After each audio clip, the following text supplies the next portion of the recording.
The Red Seat in the mid-morning to Corner.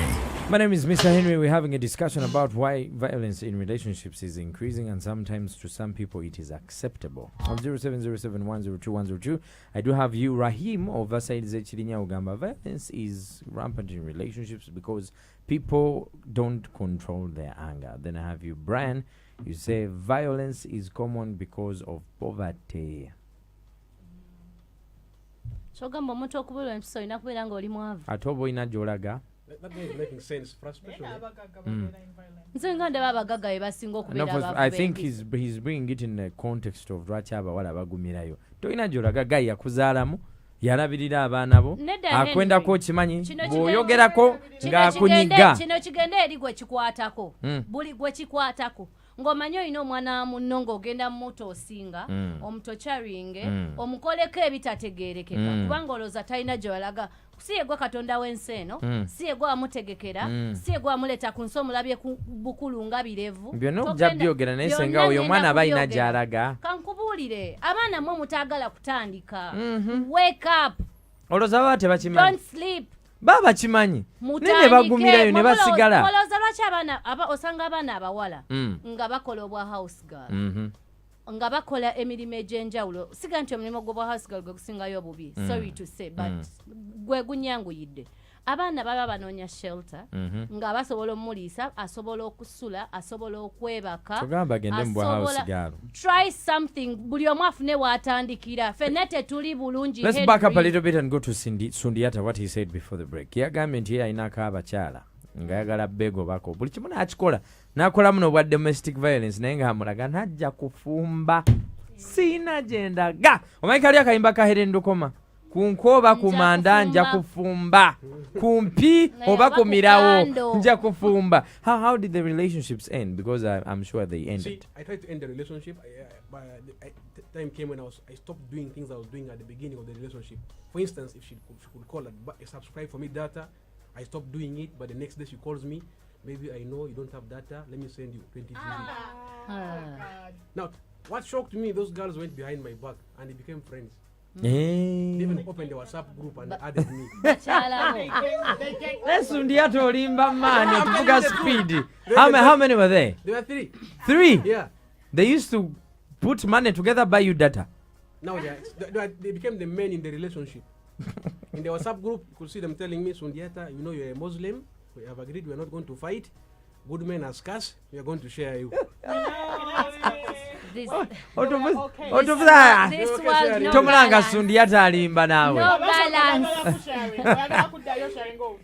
They're okay sharing me. How did the story end? I am looking for the last paragraph of this story. You see, story. you guys in Kampala find it easy to break up with ladies. You can tell Irene, leave my house, go. But in Arua, they come to stay. It's very hard. You cannot leave. You can't tell her. So it is hard. The distance is not helping them. Did in you Kampala, have any man in Arua who wants to get married? Because I think I'm ready. You're ready. I can connect you. Don't Please. worry. Because now I think these guys have too much down. Okay, look, listen. We are tulitadde nnyo kusaidia abakyala mbu abakyala be bakuba abakazi abasajja.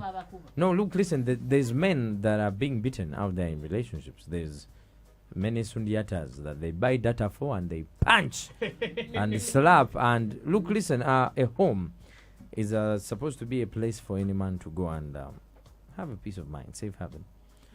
Henry, there are men who are beaten outside there. My neighbor used to be beaten, that's the truth.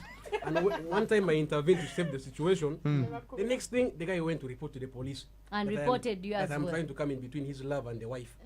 So the world is very funny, by the way. Men who are beaten outside there, but they cannot speak. That's what we say. Once now, the Lugar, as we say, adults, 2 adults who have seen their nakedness, they don't break up.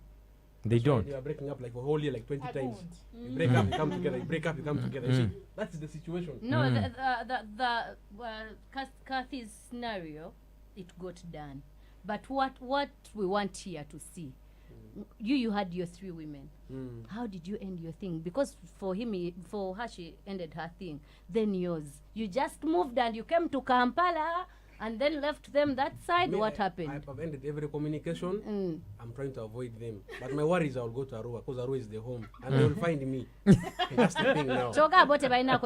This is Galaxy FM. I want to hear you guys drop your comments on 0707102102. Why do you think violence in relationships today is increasing and why people are very comfortable to stay?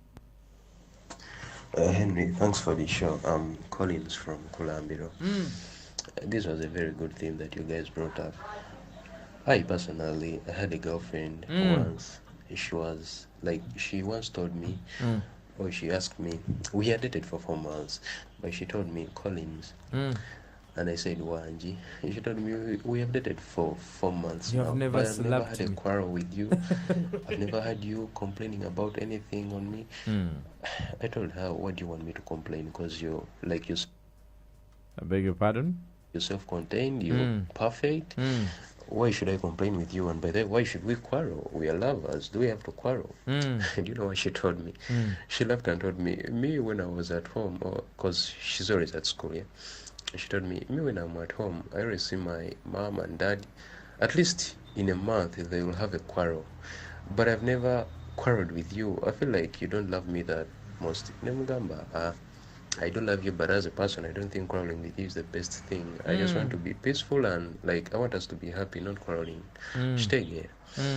So girls do think, and by the way, it's their thinking, and it's right. Girls do think that if a boy doesn't quarrel with her, they don't love her. You're too which perfect. Isn't right. Galaxy. Good afternoon, guys. To you Thanks too. for the show. This is Anya. I'm talking this to my fellow women. Guys, stop infatuating on men. Mbukuvanga percent. That is nonsense. What is money? It's money. What is money without life? Second, mbukuvanga tuli bafumbo. How will the public see mbunga to separate nze? Public is public. Gwe oli wano gwe oli mu pain, gwe akubibwa, gwe akaaba. Ne wono fuluma mu public ng'oseka nga gw'omanye ekiri mu nnyumba yo. Bw'onooyingira mu nnyumba ojja kubeera ng'okaaba. Even outside osobola okubeera outside naye nga mutima gw'okaaba. So it's better you move on earlier than okubeera ng'olina omuntu anakuba up to death. Kubanga tomanyi leero ajja kujja nankuba ndala, enkya nkuba ndala, n'enkya nkuba ndala. Omanyi ky'oba nakuba n'otuuka n'okufa kubanga. But then I also want us to find out the reason why we get beaten, especially side y'abakyala. Like why do men beat you? Because there's people that move from relationship A, never quocha. Relationship B, never kulinya. Relationship 3, pass. Pisazo. I think, first of all, what causes the fights or the arguments? There must be a misunderstanding. Exactly. So either one of you has annoyed the other, probably you've cheated, probably you've disrespected. You know, respect is also very important. Exactly. And like a Christian, should be the woman who should be submissive. So a woman should be submissive and flow with the man. Otherwise, once you get one misunderstanding, then people react in anger. So that is how someone reacts in anger. Here's the thing. I think generations have changed. Yeah. Now, like Kathy is staying in Denmark, even to be a submissiveness, and women respecting men. In Denmark, totally 50-50. What a man can do, a woman can do. No, that's where the problem is. If a man can hit me, it means I can hit back. Kathy, do you have men in Denmark so that I can come? Plenty. Because now I think you guys tubona abasajja banange bayina ebintu bye bakola ne bwekibanga tekiri ku ggwe n'okirabira ku muntu omulala. Waliyo n'abakyala abakuba abasajja naye be batono. Ebiseera ebisinga nga boga nti bano ewaabwe bali 50-50 naffe wano abasajja it is 97% bo be balina amaanyi. We have seen men, we've seen it physically, we've seen it in movies that are provoked by women. Nakuyimirira ne mu face nakuvuma, nakusindika namuku nga takubye, okitegeera something like that, nakulangira ewammwe. There's a scenario I know where this guy was badly insulted by the woman. Namugamba n'okujjawo okuzaalira abaana nze nakuyamba buyambi natomera kibwa.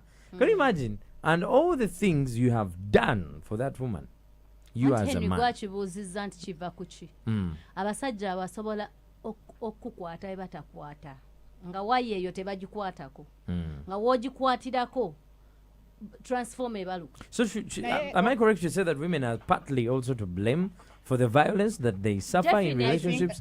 Definitely. I actually believe women are naffe to blame. tulina obuzibu bwaffe ng'abakazi. In my opinion, everyone is angered, but your reaction to anger must not be violence. There are very many ways you can cool off. You can even decide to take a trip Here's the or thing. walk out. I've seen that. But I want to agree with you. romantic byereere. Now, we have seen on honestly tulabye abasajja be bavumye, they've been pushed to the wall and they walk away. Ne bapangisa n'amayumba amalala. But is that the kind of environment you want to be in? Nga munno abasajja ne banno n'akulekawo nagamba sijja kukuba, but I'm gonna leave you. And the moment he thinks that maybe you've settled okakkanye nadda wewakoma wotandikira obadde ne buriita bannange emisajja tubeera gwomanyira tubalaba. ne kati nga lwaki sibeera ne kariita nga gwolinga gundi olabyeko omusajja omuyombi ng'alinga yamira kaseti ng'ayinza okukuvuma n'akuvuma nga takubye ndooza amaanyi oba gaba talina ate katonda tasobola kuwa bintu bibiri basajja mmwe temwerabira tasobola kuwa mumwa n'amaanyi gye bali nga Wali osanzeeko? oyomba bulungi ng'omanyi n'okulwana. bamukasa abe wali mu lwera omusajja akuvuma n'owulira nga tokyali Joseline. Naye wabayo N'owulira omusajja nga tayagala nga kukuba. yes. naye nga gw'omuprovoking. Women, we are built with the drama in us. Otegera bw'oba olaba oli mu relationship yo and it's going perfectly ononyayo akantu akatono n'otandika okuyamba. I personally have been you do that eh? It's good that's coming from them, by the way. Nagamba nti abasajja they're always to blame. N'abakazi olaba everything is going perfectly, the guy takukoonako takuvuma takunyaga gwe bw'oyomba ng'afuluma onoonya ekintu at least n'ogenda n'opangisa omuntu n'amuwandiikira ng'omuwala like there is always you want to create First of all, you do that ogenda n'opangisa omuntu n'asindikira message. Nze Kabatesi I haven't lubaale done that, wange no tebamusamirira. If I want to tell you something, ate saagala bya lugambo, ate saagala bya message. Njagala nkigambe maaso ku maaso, you feel the same way I feel. Okitegeera. It's better I speak out my heart, neme ate kulwana naawe. Naye abasajja obwobudde tebatera butuwa. Ye bw'aba anyiize ayagala atambula agende. Naye ng'ekyo bw'oba otambudde n'ogenda tekijjaawo musango gubaddewo. I'm trying to keep peace at home. You're trying to keep I'm peace, trying but to avoid because look, listen. Oba oli otya Katonda yatonda ekitonde ekisajja nga kyanjawulo ku ky'omukyala. Oluyi lw'enkuba luba luzibu nnyo. Anti abasajja b'ennaku zino weerabidde nti waliwo abaafuuka abakyala. Here's the thing. If you are not creating an conducive environment for your partner, you're going to push them to the wall. I saw that video of Weasel ng'atwala abaana ku bbaala. The words Weasel was saying, as any man, you'd understand. Maybe he has been there for the kids. He has done everything. Nenga mama waabwe abakoze ki? Aba neglected. N'agamba, because in the video, I don't know if you saw the video. I saw He was saying, n'abaana kale baabano nkoze ki? Mbabaleetedde ebbaala yiyo. Because maybe omukyala, I want to think you're choosing a bala over the relationship and over the guy. I mean, sagala nnyo sala gwa kawala nga sinawuliriza gwa kalenzi. I was telling somebody the other day that if two people in a relationship have a misunderstanding, ne basanga omukazi nga akaaba awo yeevulingula mu ttaka, because you're comedians, who are they going to believe? We are not comedians. Do you know how many men are in jail ng'omukazi yamuwayiriza yankubye yankutte? Because okay, Joseline, batulese babiri in a room, yeah? Ne bakusanga ng'okaaba n'obagamba ng'okutte. Who are they going to believe? Osegera ne weeyuzaayo n'ogamba yakwata omukazi. who are they going to believe? They're going to believe me. They are going to believe you. So there's people also abasajja nga tubalabanga ababiri naye ng'obuzibu maybe sometimes buba ku bakyala. Now what do we need here? We need to go back ku roots.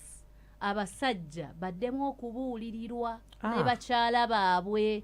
Ffe twakulanga nga bagamba tebakuba mukazi, tebavuma mukazi, ebyamaka ebyomunju tebitottolwa, byatandise okutottolwa biri mu public, tukoze tutya? Babizunza mu saaluuni.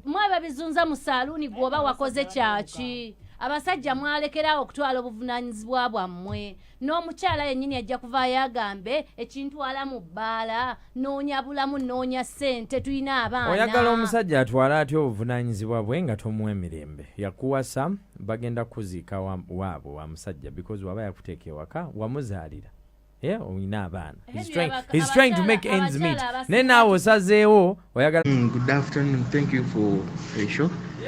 There is something you're forgetting, you guys. The children. Mr. Henry, I was raised in a family whereby my dad used to beat my mom. You know? So, chintu ekyo kinengeje kyanyigamu mpaka ne kati. There is a way, you know? That shouldn't be an excuse for you to beat your girlfriend. Galaxy. Mr. Henry Mawali kuweza. Bannange nze ndi mabega ga singa. Tuzaala abaana. Sajja nakuba nakola buli kimu. Piro n'ogibisiwaza. N'otunuulira abaana bo basatu n'ogamba nzirawa. After all otagenda kukubanga buli nnaku n'osooka n'oguma ku lw'abaana. Naye bannange waliwo ki ekisukka ate ekyokubiri disrespect esusse n'omusajja nge wammwe tebamumanyi kisukka mwebale okweza. This is my phone call. Bambi weebale nnyo mukwano kubeera kwogera kweyo nsonga we be having our children n'otoba n'abaana bo omusajja yajja kukola ebintu bye byonna byawulira byayagala mu nsi.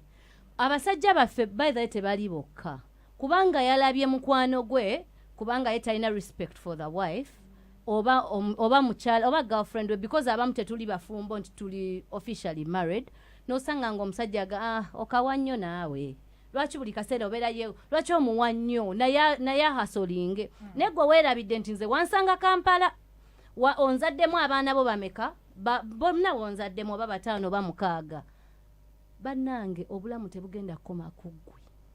Bakyala tusituke bakyala tunoonye ebyokukola twesonyiwa abasajja abatalina respect for women tebakumanyi waffe tongulangako toyina bwompita tusobola bameka tuyiseemu eggaali wano tubuze abazinyi kati kankubulire abakyala mmwe mutagala kusituka what men can do we can do tusobola n'okuponda we know what men can do you can do better but you fail to do why and because they don't want to be serious. Why don't you want who is to blame? Abazinyi bono bayitamu muli awo muli ne engambo ne bakwano bammwe ne mutandika okumanya nti agundi tumuwadde nnyo musinga okukola engambo naawe but look listen I want to blame if you are staying with a guy maybe wamuzaalira omwana naye wammwe temugendangayo tebamumanyi muli awo kawondo kakubya eddirisa buli kimu exactly guys it's time for you to wake up and do the needful, yeah? Webakuba. Abamu kumwe mwatolokayo ewammwe. Nga kyomanyi is the boyfriend. Yagenda okumbeererawo. Wakuba oba tolina gy'odda. How do you even start? I've talked to some people who tell me that owange ngende wa mukwano gwange naye alina boyfriend we. You understand? Gwe bagambye embundo wajja Kampala gwe wazimba ebizimbe bino byonna. Otandikire wa empty. Do things mu mitendera. Oba Kampala eganye daye ewammwe. Ate mukkiriza. Nga musiba wali ku shisha n'enjala munaddayo ewammwe. Abasajja mususse mutukuba. Singa nomukkirizaako okuddayo ewammwe it would have been better. Naye temukkiriza. Obalamu wali kashisha ke munyonyo ate ekiro ngende ku guno ganzireyo akangumire empi. Ate olowooza ebabugula. Uweranga tumaliriza. What are your final words for the people that are in violent relationships? Nenga tebamanyi kapesa ke banyiga. Banyiga akavaayo, banyiga akasigala. Nze ngamba banyiga akavaayo. Because at the end of the day there is no excuse for violence. It is not okay for anyone to take it. No one should sit down and be like anjagala nnyo ampadde kano naye bannaye ne bwankuba atya kale tandekaawo ne bwankuba atanga oba sina gyendaga. There is always a way out. There is no way you're going to say you're going to walk out of that house and get stranded forever. At least talk to someone. Talk to a random person. You never know who is going to help you. People are willing to help. We are here. We are counselors. Counselors are there. You can go to the most random person, accept to be helped. But the moment you look back on that small thing, you're going to suffer until the day you die because people don't change. omuntu akukuba enkya tagenda kulekeraawo. They might stop for a few They days, do but not they will change. do it again. They So don't change. I think if you're in a violent relationship or whatever, no matter what, newakola atya ne weetonda, leave as soon as you can, because you can do it on your own. I know people are told that simanya ate wava mukyalo abava mukyalo musajja nakulaga site, you're comfortable, you have even social media to impress, you have your friends to impress. Omusajja yakolera kino katogenda kuddawa. But don't you forget that you don't have a life. Bwobanga oyagala kusettlinga for those things. Yeah, someone can say kati nawonye eriso lyazzeewo anjagala agenda nakuntwala Dubai. Those are woody. And you live the fake life and forget your own life, and those people are depressed. They're going through a lot of mental They're issues. not happy. Remind me of the video of that girl we saw who jumped out of the window. She was in which country? In Dubai. Yeah, Dubai. Can you imagine? She was in Dubai. You're not happy. Where are Linda? That's her handles everywhere. Sundiata, Yo, your final words. I think I don't encourage being violent, by the way. Guys, we are kings and the ladies are queens, okay? Though we cannot also rule out the fact that sometimes ladies tend to push guys to the extreme. Yeah. That's why they lose it out, by the way. Yeah, some people cannot take it to a certain extent. They break out and go berserk and be violent and beating people out there. I don't encourage violence, but then ladies try to also to control themselves. You know, ladies, when they come out, they come all out mad. Then you're forced to burst and retaliate. Eh? Yeah. That's the thing now. Fire can't cool fire. That's the thing. That's the truth. Yeah, so that's what I can leave for now. Senga. Me, I don't have any good words for men, for anyone who beats anyone. Not at all. I am against violence. Obanga onkubye obanga onvumye ate nno munnaye gwabeereyo nolowooza mbu ojja kunvuma because nsirise tolowooza mbu nno sirumwa. Abantu balumwa, abantu babagamba ebigambo nga yakiwulira nga mwana muto, tuzze tubiraba nga oba okuze oba ne jjajja n'agamba ne mama we yakusuulawo wano. Those words torture people. They pain. Abantu bali bubi mentally. Abantu bano abalwana bayinza okuba tebazaalibwa bwe batyo naye nga tusobola okukyusa eno ensi for as long as we say no to violence. This is Galaxy. Kathy Mbabazi has been there. She has lived it. She has scars. She has cried. She has left and went back. Left and went back and finally left. Are you seeing somebody right now? Yes, I am. Wow. What are the final words for someone who is in a situation like that you were in and, you know, the courage you got to leave? What I can say is know your worth. If something is not good for you, leave. Don't stick to it. Rome was not built in one day. It's going to take a lot of time for you to get over it, move on, whatever. But at the end of the day, you get there. I did. I know anyone else can. Yeah. That she is. Guys, look, listen, relationship is for you, eh? I always tell guys they make one coffin. You know, do you guys know the reason why they never make two coffins? Never mbeera balungu. Never feed them enough and now, God forbid, yeah? They Separate, exactly. And when they are pouring that soil, eh, it is you individually. So whatever you do, no, it is for you. Or your it's not written anywhere that if you leave that person, you're gonna fail. If that person is violent, please leave. It's hard, but you can do it. 4 minutes until the top of the hour. This conversation is available now. YouTube. My name is Mr. Henry. This is number one Galaxy. We are Uganda's number one radio station with no doubt.